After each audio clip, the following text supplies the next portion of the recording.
ISI চর সন্দেহে ফের এক যুবককে গ্রেপ্তার করল এসটিএফ। রবিবার দিনহাটা ২ নম্বর ব্লকের নজিরহাটের দিঘলটারি এলাকা থেকে মিঠুর রহমান নামে যুবককে গ্রেপ্তার করা হয়। সোমবার তাকে দিনহাটা আদালতে তোলা হয়। আদালত সূত্রে জানা গেছে, পাকিস্তানের হয়ে চরবৃত্তির পাশাপাশি জাল নোট পাচারের অভিযোগ রয়েছে মিঠুর বিরুদ্ধে। এই ঘটনা এখনো পর্যন্ত মোট ৩ জনকে গ্রেপ্তার করেছে এসটিএফ। রাজ্যের মহিলাদের জন্য অন্নপূর্ণা ভান্ডার নারী সুরক্ষা প্রকল্পের মাধ্যমে সহযোগিতা করার জন্য রাজ্য সরকার এবং মুখ্যমন্ত্রী শুভেন্দু অধিকারীকে ধন্যবাদ জানিয়ে বর্ণাঢ্য শোভাযাত্রা করল বিজেপি মহিলা মোর্চা। ইটাহার ১ নম্বর মহিলা মণ্ডল বিজেপির উদ্যোগে দুর্গাপুর এলাকায় স্থানীয় কালী মন্দিরে বিশেষ পুজোর আয়োজন করা হয়। এরপর সেখান থেকে মহিলা মোর্চার কয়েকশো কর্মী সমর্থকরা অংশগ্রহণ করে বিশাল ধন্যবাদ জ্ঞাপন যাত্রা বের করা হয় এবং শোভাযাত্রা বিভিন্ন এলাকার পথ পরিক্রমা অমীমাংসিত দাবি দেওয়া আদায় শিলিগুড়ি মহকুমা শাসকের দপ্তর ডেপুটেশন জমা দিল ভারতীয় মজদুর সংঘ। সরকারের সঙ্গে আলোচনার পরও সমস্যাগুলো সমাধান না হয় জেলা স্তরে কর্মসূচি গ্রহণ করেছে তারা। সংগঠনের দার্জিলিং জেলা সম্পাদক মিহির বরণ হালদার জানিয়েছেন, তারা সংগঠনমূলকভাবে সহযোগিতা বিশ্বাসী হলেও দাবি পূরণ না হয় প্রশাসনিক হস্তক্ষেপ চাওয়া হয়েছে। মহকুমা শাসকের মাধ্যমে দ্রুত সমস্যা সমাধান না হলে প্রথমে রাজ্য স্তর, পরবর্তীতে দিল্লির যন্তর মন্তরের বৃহত্তর আন্দোলন গড়ে তোলার হুঁশিয়ারি দিয়েছে সংগঠন। হরঘর তেরঙ্গা কর্মসূচির সমাপ্তির দিন সোমবার কালিয়াগঞ্জে পরিক্রমা করল তেরঙ্গা যাত্রা। কালিয়াগঞ্জ কলেজে এক বর্ণাঢ্য তেরঙ্গা যাত্রার আয়োজন করা হয়। অখিল ভারতীয় বিদ্যার্থী পরিষদের উদ্যোগে আয়োজিত কর্মসূচিতে কলেজ পড়ুয়ারা উৎসাহের সঙ্গে অংশগ্রহণ করেছিল। হাতে জাতীয় পতাকা, দেশাত্মবোধক স্লোগান দিয়ে কালিয়াগঞ্জ কলেজ প্রাঙ্গণ শোভাযাত্রা এলাকার পথ পরিক্রমা করে। শ্রাবণ মাস জুড়ে মহাদেবের আরাধনা ধুমধাম করে। এছাড়াও প্রত্যেক সোমবার বিশেষ দিনে শিব আরাধনায় খামতি রাখে না ভক্তরা। ফুল থেকে ফল সহযোগে দেবাদিদেবীর পুজো করেন তারা।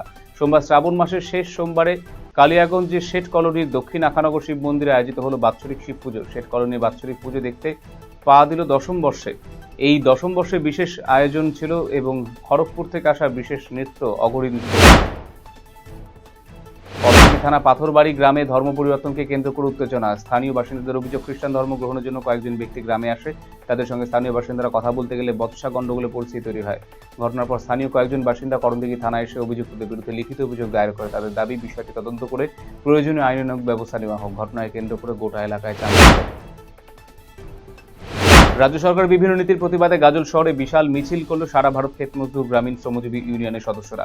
সংগঠনের বিভিন্ন দাবি দাওয়া এবং কর্মসূচি তুলে ধরে শহর পরিক্রমা করে এই মিছিল উপস্থিত ছিলেন কেন্দ্রীয় নেতৃত্ব থেকে শুরু করে রাজ্য, জেলা ও ব্লক স্তরের নেতৃত্ব।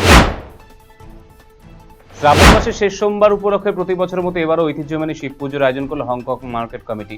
সোমবার পুজোকে কেন্দ্র করে সমগ্র মার্কেট চত্বর উৎসবমুখর পরিবেশ তৈরি হয়। স্থানীয় ব্যবসায়ীরা স্বতঃস্ফূর্তভাবে পুজোয় অংশ নিয়েছিল। পাশাপাশি মার্কেটে ব্যবসায়ী আগত ভক্তদের মধ্যে প্রসাদ বিতরণ করা হয়। প্রশাসনের রাজনৈতিক হস্তক্ষেপ, অনিয়মের অভিযোগ তুলে শিলিগুড়ি পুর নিগমের ৪ নম্বর বড়ো অফিসের সামনে অবস্থান বিক্ষোভ করল সিপিআইএম এর ৪ নম্বর এরিয়া কমিটি। বিক্ষোভ শেষে বড়ো অফিসারের কাছে একটি স্মারকলিপি জমা দেওয়া হয়। সিপিআইএম নেতা জয় চক্রবর্তী প্রশাসনের কাছে বেআইনি হস্তক্ষেপ বন্ধ করা, দ্রুত গণতান্ত্রিকভাবে নির্বাচিত পুর বোর্ড গঠনের দাবি জানিয়েছেন। বেঙ্গল মেডিকেল কলেজ হাসপাতাল পরিদর্শনে এলেন রাজ্যের ক্রীড়ামন্ত্রী ইন্দ্রনীল খা। হাসপাতালের সামগ্রিক পরিষেবা ক্ষতি দেখার পাশাপাশি পড়ুয়াদের শারীরিক মানসিক বিকাশের জন্য ক্রীড়া পরিকাঠামো উন্নয়নের উপর জোর দিয়েছেন তিনি জানিয়েছেন, মেডিকেল চত্বরে একটি স্টেডিয়াম তৈরির পাশাপাশি ছাত্রছাত্রীদের জন্য ভলিবল, হকি সহ সমস্ত খেলাধুলার উপযুক্ত পরিকাঠামো গড়ে তোলার উদ্যোগ গ্রহণ করা হচ্ছে।